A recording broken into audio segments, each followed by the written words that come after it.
Izao atsika Andriamanitra ry havana no ny fitahiny atsika. Tafahoanety indray ary faly ny miarabanareo ao anatin'izao fotoana zay rahantsika eto izao efa andro vitsivitsy izay no ny rahantsika teto. Ny andro androany de fionatsika fahaefatra ato anatin'ity lohahevitra zay diniantsika nandritra ny herinandro mandritry ny herinandro mitondra lohateny hoe mivavaka ao amin'ny fanahy ity. Koa andehantsika anasan'Andriamanitra mba ho ao anatin'izao fotoana izao ahafahantsika mba mianoka ao anatin'ny fanatrehan'Andriamanitra izao resaka sy zava-panahy izao. Dia manasanao hanondrika an'loha hivavaka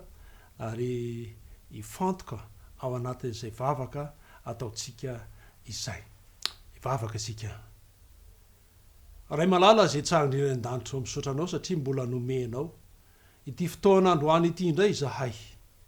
Rehefa notahinao ary afaka nanaraka nandritra ny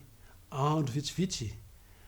hatrany am-piandohana izao fotoana izao ary mety misy androany vao tonga. Androany vao manatrika ary sendra izao fotoana izao aza atao diso anjara fitahina izy ireny. Misaotra anao satria fiarovana trano no tsapanay teo amin'ny fiainanay nataonao. Koa amin'ity androany ity dia maniry izay mba ho vita fihavanana aminao, ananao firaisana ety ary andray ny teninao amin'ny fifaliana izay ho resahana eto amin'ity androany ity. Dia aoka mba hiala sy tsy ho eo anivonay ny ratsy rehetra ary aoka ny fananao masina no amin'ny fahazavan-tsaina ho anay tsirairay avy. Amin'ny anaranao Jesosy no anivonay mivavaka. Misaotra Tompo. Amen. Eny ary havana. Andro faefatra sika ho iaho tery am-piandohana. Ny hitatsika omaly dia ny momba ny hoe ny mpanota mivavaka. Mpanota mivavaka. Dia naka ohatra anankiray sika tao amin'ny Baiboly ny mpanota anankiray izay tratran'ny tsinjotsinjo-teny ny fanesoesona sy ny fanarabiana atao hoe ara-panahy zany nataon'ny fariseo ilay mpamory hetra izany izay nanaovany teny rehetra io ary voatsindrona tampony ity mpamory hetra ity zay anisan'ny tsy tiany olona mihitsy satria isan'ny mpangalatra mpametsifetsy ary manao zavatra tsy mendrika mahazona ny volan'ny olona ry havana. Anisan'ny mpanota ratsy zany tamin'ny andron'i Jesosy. Kanefa nalain'i Jesosy ohatra ary rehefa nahatsapa ny toetrany tsy mendrika izy feno fahotana dia nandrandra ny lanitra ka nanao hoe Andriamanitro mamindrafo amiko mpanota. Misy lesona tiana tsoahana kely ao anatin'ny fampitinana n'ity moaly ity dia izao hoe inona re mety havalitsika raha toa ka misy olona maniny tsiny ny fahotantsika, ny tsy fahatanterantsika, ny fahadisoantsika. Mety tsy hanao tahaka nataon'ity fariseo ity fa miezaka ny mba anitsy sy ilaza ny marina. Manao ahoana ny degréan'ny fahatafitohinantsika. Fa manoro-hevitra Jesosy amin'ity lesona ity. Aoka angina ianao. Aoka nandratra mivavaka ao amin'Andriamanitra na hoe Andriamanitro mamindrafo amiko mpanota. Raha izany no ataon'ny kristianina rehetra dia ho foana ny adilahy, ho foana ny fifandrafiana, ho foana ny lolo-po, ho foana ny fankahalana, ho foana ny tsy fitiavana, ho foana ny fifofona aina ary samy aina ampiralaina ny tsirairay avy. Ao ambadika izay hoe mamindrafo amiko mpanota izay dia azo tarafinao araka nitatsika omaly ny amin'ny hoe fekekeloka, ny fibebahana ary fitalaona sy fangatahana famelan-keloka amin'Andriamanitra. de nresantsika fa ny fanerin'andriamanitra dia ny tsisin'ny olona na de iray aza ho very ry havana fa mba ho tonga amin'ny fibebahana izy rehetra, mba ho tonga amin'ny fibebahana ny olona rehetra. Sitrapon'andriamanitra zany no iavanana amintsika olombelona. Raha mangataka zavatra araka sitrapony isika dia miaino antsika izy. Ny hoe mangataka zavatra araka sitrapon'andriamanitra dia midika hoe mangataka zavatra mifanaraka amin'ny fihavanana aminy. Zay anoela fa de tsika hiditra amin'ny androany ry havana zay jerentsika ny amin'ny hoe vavaky ny finoana, vavaka amin'ny finoana maromara kokoa. Ozarentsika anakiroa izy ity ka ny androany ariva dia hojerentsika ny amin'ny tapany voalohany ny am'ty hoe vavaka amin'ny finoana ity, fa raha mpitso kosa dia hotoizantsika ny tapany faharoa ny amin'izany. Zao teny Jesosy eo amin'ny Matthieu 2:22 ary na inona angatahinareo fivavahana atao amin'ny finoana dia ho azonareo izany. Matthieu 2:22 no misy izany teny izany. Izany hoe ny fivavahana atao amin'ny finoana dia azo adika hoe fivavahana voasaina miaraka amin'ny teny fikasana. Izay no ataontsika hoe fivavahana amin'ny finoana zay resahana eto. Fivavahana voasaina miaraka amin'ny teny fikasana. Ka miteny zany Jesosy na inona angatahanareo amin'ny fivavahana atao amin'ny finoana de ho azonareo izany de zao ka mba ho voasaina tsara ny zavatra angatahana araka ny voaresantsika hoe ataovy araka ny sitrapon'Andriamanitra ilay vavaka zay atao. Ary raiso ny teny fikasana ny amin'izany ry havana. Antsika aka ohatra anankiray ny amin'ny vavaka zay atao amin'ny finoana izany. Ary ho vavahantsika eto ny zavatra rehetra ny fomba fivavahana zay nataony ity mpanompon'Andriamanitra ity. Antsika hijery ny vavaka zay nataony Iana.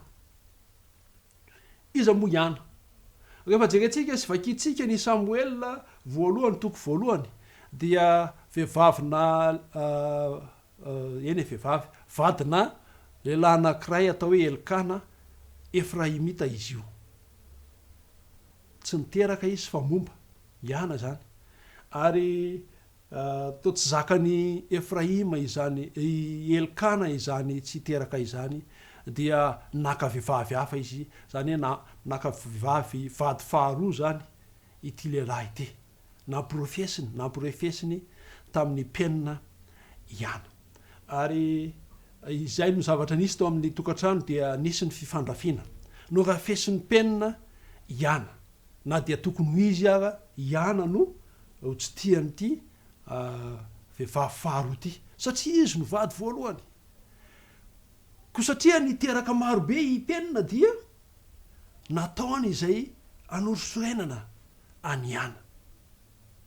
Mety resaka izy hoe ianao vehivavy maina tsisy ilananao sy ny sisa ry havana. Nijaly mpanambadiana ty vehivavy ity. Nalahelo fanahy indrindra izy. Kanefa dia nohenon'Andriamanitra izy. Nohenon'Andriamanitra vavaka nataony ary nahazo zazalahy Iana. Valim-bavaka izany. De niteraka any Samuela izy. Fa antsika hijery hoe inona no aseho amin'ny Baiboly amin'ny ity vehivavy ity izay tia vavaka izany. Izy fotoana zay niakarany Elkana tany an-tanàna mba anatitra fanatitra zay fanao isan-taona ho an'i Jehova. Ivavaka sy amony zavatra atao fanatitra ho an'i Jehova tompony maro tao silo izy tamin'izay fotoana izay. Ely no mpisorona be tamin'izany fotoana izany.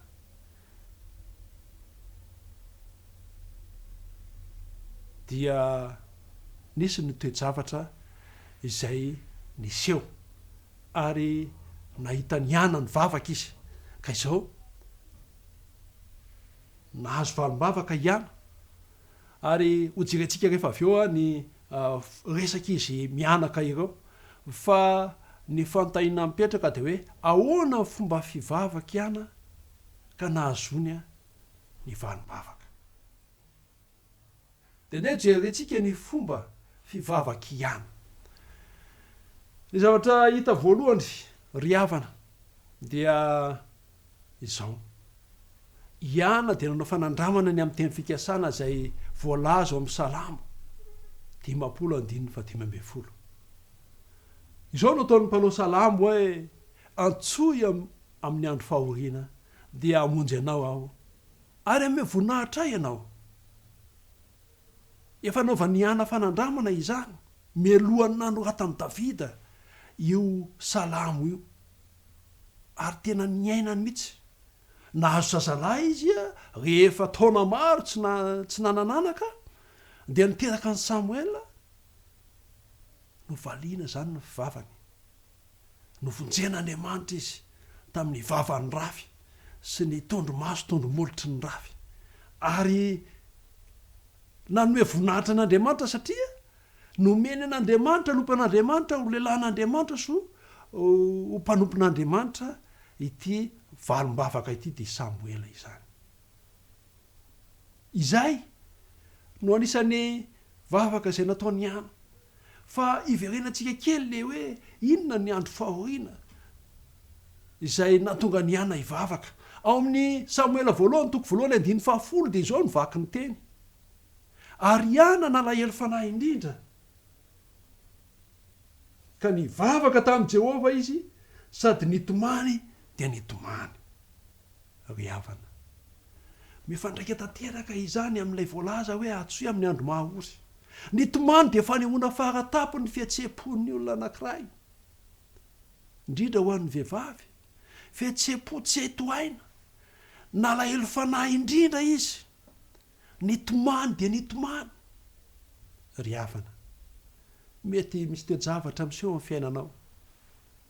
mety misy olona manafotoana anao inona reny avalinao ireny ratsy ataon'ny olona anao reny amaly ve anao de hoe anao hoe maso solomaso aina solony aina nataony an'izao de ho ataoko an'izao koa izy na ataoko mafimafy kokoa manorevitra anao ny soratra masina androany mandehana any amin'i Jehova mitomany de mitomany eo anatrehan'i Jehova fahamaly anao Jehova antsoy Andriamanitra fahamaly Andriamanitra amin'ny fotoana zay ilanao azy ny zavatra faharoa zay nampiavaka ny fivavaka ty vehivavy ity de izao raha misy teny eo amin'ny salamo 3:30 hoe endro ny mason'i Jehova mitsinjo zay matahotra azy de izay manantena ny famondram-pony dia zavatra efa niainany ihana izany ry havana efa niainany ihana izany ary zany ny zavatra miseho ao amin'ny 1:12 ohatrany hoe efa fantatriana mihitsy zany fa misy Jehova misy Andriamanitra izay manara-maso misy Jehova izay eo foana de izao no teny ihana ao amin'ny 1:12 tao anatin'ny vavaka zay nataony vavaka mangina raha mba hitsinjo tokoa ny alahelony ankizy vavinao ianao ka tsy aro ahy ary tsy anadino ny ankizy vavinao ry havana izay no mety hitany Davida ny aminy hoe ny mason'i Jehova de hitsinjony marina ary ny sofo mihain'ny fitarainany ny azona n'Andriamanitra tamin'ny maha-Andriamanitra azy ihana Andriamanitra matoky ny azon'Andriamanitra amin'Andriamanitra tsy manary tsy nanary toky izy ihana izany fa manatoky an'ilay Andriamanitra mbola ao ary ny azon'Andriamanitra amin'ilay maha-Andriamanitra mitsinjo araka voalazany salamo teo Andriamanitra tsy manadino mety anadino ny zana minono ny vehivavy fa izaho kosa hoe Jehova tsy anadino anao mila mifikitra am'izany teny fikasana izany isika ry havana ka maka ohatra am'izay voaresaka ny amin'ny ana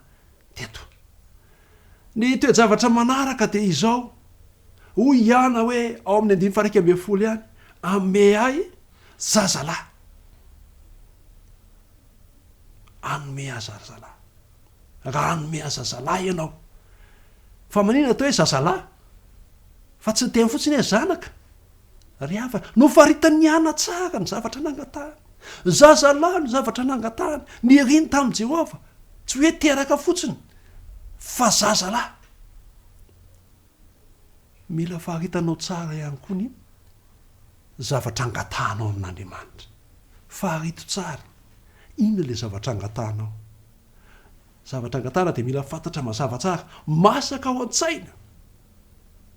zavatra masaka ao an-tsaina resahana amin'Andriamanitra na aiza lehanao na makaiza izay no eritreretinao ary sandratrao amin'Andriamanitra izay no asehonay ana teo anatrehan'i Jehova tao anatin'ity vavaka ity ito zavatra manaraka dia izao ny voady ihany ny voady tamin'i Jehova izy eo amin'ny fiandohan'ilay andininy faraika amby folo dia miteny toy izao ny soratra masina hoe ary ny voady izy dia le voady dia mitohy eo amin'ny tapany farany amin'io andininy faraika amby folo aorianan'le hoe hanome ahy zazalahy dia hoy izy dia omeko an' Jehova izy amin'ny andro rehetra iainany ka tsy ho kasikareza ny lohany omeko an' Jehova izy amin'ny andro rehetra iainany ka tsy ho kasikareza ny lohany ry havana mila mivoady amin'Andriamanitra ianao entina maneho fa tena matotra ilay vavaka izay atao entina maneho fa tsy kitanotany ilay izy entina maneho fa vonona ianao ny aneho fankasitrahana an'Andriamanitra eo amin'ny voady izay atao eo amin'ny vavaka izay angatahanao raha mivaly ary matetika rehefa manao io voady io dia mivaly ny vavaka izay atao mila mivoady isika mba ho tanteraka ny fivavaka amin'ny finoana ry havana izay ny vavakiana vavaka amin'ny finoana vavaka mandray an'Andriamanitra amin'ny teny fikasany vavaka voasaina tsara vavaka miaraka amin'ny fitakiana ny teny fikasana vavaka atao amin'ny pahalemem-panahy ny lesona atsoahana izany eto ary rafitina ny zavatra voaresaka teo dia izao ny vavaka atao amin'ny finoana dia izao olona manana fomadio no mivavaka olona tsy mpamaly faty olona tsy mpanao andolo-po olona tsy mpankahala olona izay manana ny fahalemem-panahy no mivavaka amin'ny finoana izay ny fiainany ana nanao izay teo anatrehan'Andriamanitra izy ary ny ratsy rehetra nataon'ny hafa taminy dia nentiny teo amin'Andriamanitra hoeto amin'Andriamanitra le izy apetrahony amin'Andriamanitra ny alahelonao apetrao amin'Andriamanitra ny atom-bavaka ao Andriamanitra no maly azy izay le vavaka amin'ny finoana izay aza mandray ny andraikitry Jehova mihitsy ny tenin'Andriamanitra dia mivaky toy izao ao amin'ny Ezekiela ao amin'ny Exodosy 4:4 azafady Jehova ny adonareo fa ianareo kosa angina Jehova no iady ho anareo Jehova no momba antsika eo anatrehan'ny tolona izay atrehantsika eo anatrehan'ny zavatsarotra sy ny olana izay mahazo atsika ary mila tazonina zay amin'ny teny fikasany Andriamanitra dia tsy misy azo ataonao zany fa-afa-tsy ny mivavaka amin'ny mpinoana mivavaka amin'ny finoana tahaka nataony ihany ataovy amin'ny fotsotra tsy miolokoloka amin'ny fomadio mivavaka amin'ny mpinoana ary ataovy masaka ao an-tsaina ilay atom-bavaka tavamasaka ao an-tsaina asehoen'andriamanitra hoe itia no angatahako aminao ary itia no takiako aminao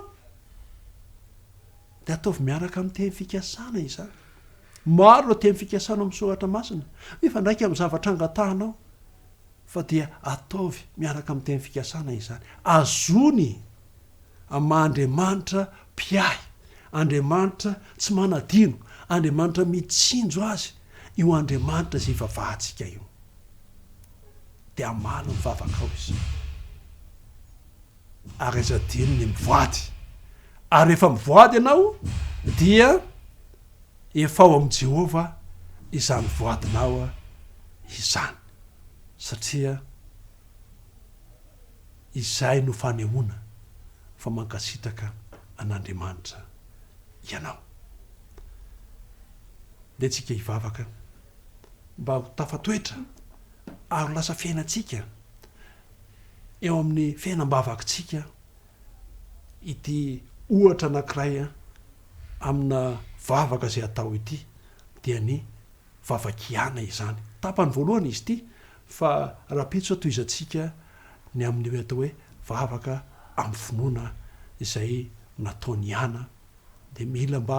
rahantsika ihany koa andetsika anondrika ny loha hivavaka vavaka sika